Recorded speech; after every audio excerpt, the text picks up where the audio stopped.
Казвам се Златина Шиварова.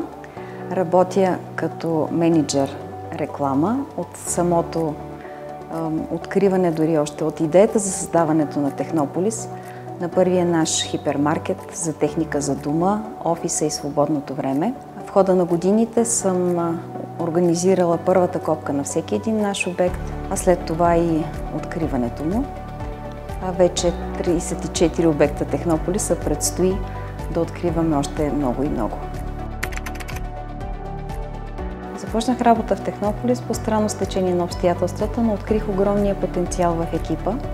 Допадна ми естеството на работа, това, че е много забавна, динамична, всеки ден е неповторим и различен и човек изпитва удовлетворение от свършената работа в края на деня. Рекламата е междинното звено между вътрешния свят на Технополис и комуникацията към клиентите и това ми харесва. Професията си на теб трудно бих обяснила, но може би това, което е най-близо до децата бих казала, че правя забавни клипчета, които се излъчват по телевизията и така всяко домакинство може да избере телевизор за хола или пералня за чисти дрехи, турна за вкусни ястия, лаптоп за забавни филмчета, анимационни филмчета или пък смартфон за връзка със света.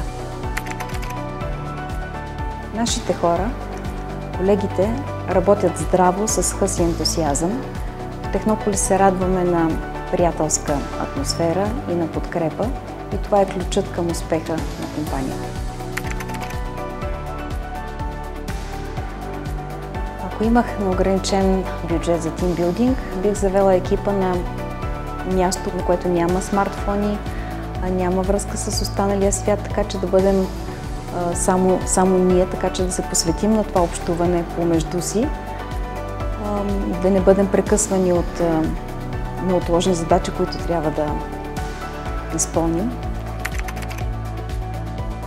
Един мой работен ден протича неочаквано в повечето случаи.